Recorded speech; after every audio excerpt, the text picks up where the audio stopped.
ScrapMan kind of gives you the freedom to build some crazy contraptions, and in this video I want to share the 5 craziest things I've built in survival mode.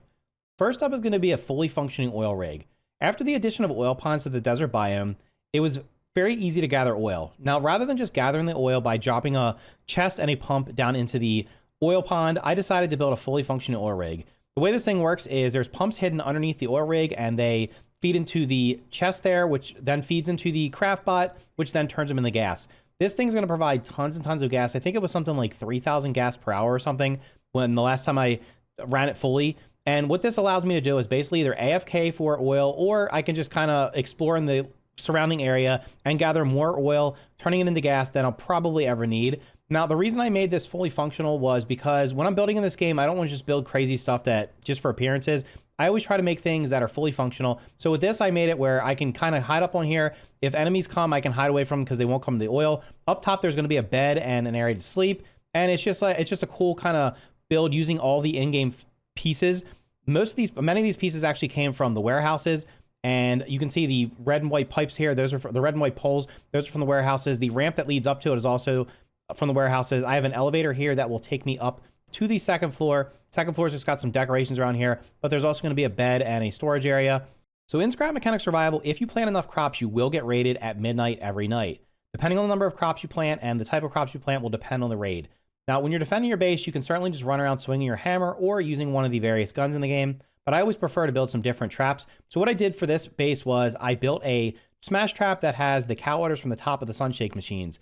So what I'm going to do is I'm going to plant these crops, skip ahead tonight, and show you this thing in action because it is utterly amazing. So the way this smash trap works is it's connected to the seat that I'm in via a button, and I basically just press these buttons, and what it does is it goes up and down and smashes the enemies. The reason I put the cow udders on there was for 2 reasons. Number one, it's going to protect the smash trap from getting destroyed, especially if it's made out of low tier material like wood in this case. Oftentimes, if the bots hit it, they'll end up breaking a lot of the blocks, but having the udders on there will allow it to safely smash down on them. Also, having them spin around in a circle also seems to provide more damage. And overall, you can just see that made easy work of that raid. So definitely recommend using the udders on the smash traps if you decide to build a similar trap for your farm. In Scrap Mechanic Survival, you're going to need to, at some point, turn the crops you grow into, or some of them, into baskets and take them to the trader to trade for various things. Now, typically when you do this, you're probably going to take a handful of them. But what I decided to do was see how many we could fit on a single car. So with the help of my friend Divine, we decided to see how many baskets we could actually put on a single car. And as you can see, this thing is very top heavy. He's going to be doing the driving. Basically what we did was we put a bunch of fruit and vegetables on here. So we went to both of the packing stations that were nearby the trader and started packing them on there. In total, we ended up getting 100 of them on there. So let's take a look at the journey we made and see if we actually could get them into the trader's cavern to turn them in. With all 100 baskets attached to the car, we finally got it over to where the trader's located. This took the entire in-game night to get over here. And as you can see, this thing is very, very difficult to drive. And basically the big issue here is if this thing tips over, we're going to have to take all of the baskets off and put them back on because that's what we're going to have to do to reposition the car. And as you can see, this thing just can't get up the hill. So the big challenge here was not just packing them, it was packing them and getting to the trader because the trader is located inside of a little cavern area or a little valley area that's on top of a hill. So at this point, what we had to do was start repositioning some of the baskets to try to distribute the weight evenly and then get them in position so that we could actually get the car up the hill and into his cave. It took the entire in-game day to get up to the top of the hill, but we're finally at the entrance of the trader's cave. And just as we get there, the car tips over and nearly falls forward.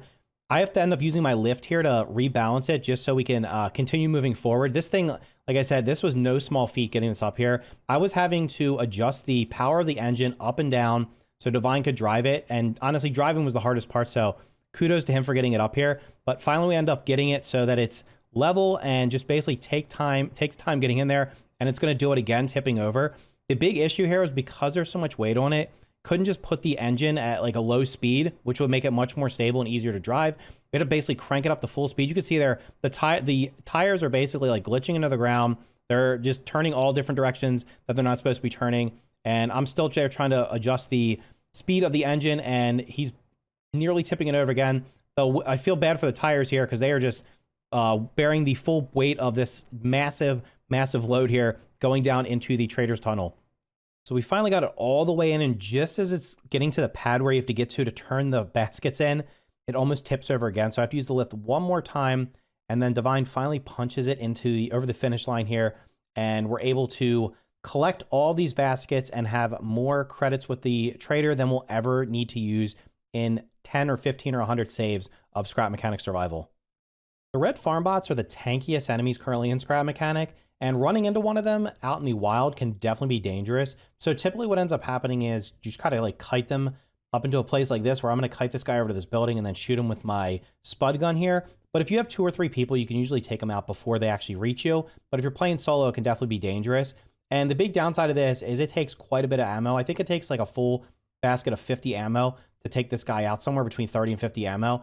But there's a much easier way to take this out. And what I did was I built a car that will basically just one-shot these guys and make them very easy to farm. So like I said, the red farm bots are very tanky, but you can also use their weight against them. So what I did was I built this car here, and it's got a set of tires on the front on a bar. And what they are is they are just slightly off the ground and at the right angle, and using an engine to turn them on. If you have enough speed and have the right angle, when you run into the farm bots and actually the other enemies in the game, or even the passive creatures, you can actually make them fly up in the air and take fall damage. Now, from all my testing, the only ones that actually take fall damage are the red farm bots, but I want to show you this thing in action and show you how easy it is to take out farm bots with it. I spot a red farm bot off in the forest there, shoot it with my spud gun, run back to my car, hop in, and turn the wheels on in the front. I'm going to drive towards you. You're going to notice it's going to do a lunge attack here, or slash attack. If that hits the tires, it'll actually destroy them. So timing worked out perfectly there. Launch it up in the air. It does this little chemical attack, which narrowly misses me, and it explodes for an easy farm bot kill there. Only cost me 1 ammo and gave me a warehouse key and some component kits. In Scrap Mechanic Survival, you're going to have to build a farm, and typically you'll build a farm that's probably going to have like maybe 10 to 20 crops. If you're bold, you might go to 100 crops. I decided to build the biggest farm I could possibly build. I saw a video right before I made this one, actually, and what it had was, I think it had like a 5,000 crop farm. So I was able to find like a giant open patch of area in like near a wheat field that had just basically really flat. And what I did was I built myself a farm that had 6,382 crops. Now, at the time I built this, the entire thing was made out of concrete. I believe that's concrete 2 or 3. And at that time, the bots were actually not able to break it. And because I used all low tier crops, the only things that will be spawning in will be the little green tote bots and the orange hay bots. There wouldn't be any of the more dangerous enemies, which would probably destroy this entire thing. But as you can see here, I have tons and tons of crops here, over 6,000, like I said. And this thing is fully automated in terms of watering. And what it has is a fully built watering system. So all I have to do is press a button, get lights that come on and off. And I have underneath there, you're going to see all the water pumps. So what this thing does is the water pumps will go down and then they will come back and basically let them shift over. I couldn't have water pumps on every single line because they would just be too heavy and the thing would end up collapsing. So you'll notice here there's tons of water containers down there with the pumps the vacuum sucking the water into them. And what these do is they constantly suck in and they're all full. As the watering system goes down, it'll slowly drain those, but they'll fill back up before it comes back. And it only takes one pass through to go all the way up and back on both sides in order to water the entire farm and provide me with, like I said, this is an insane amount of crops. I ran this one time and I basically had to destroy some of the crops I got because I didn't have room to store all of them.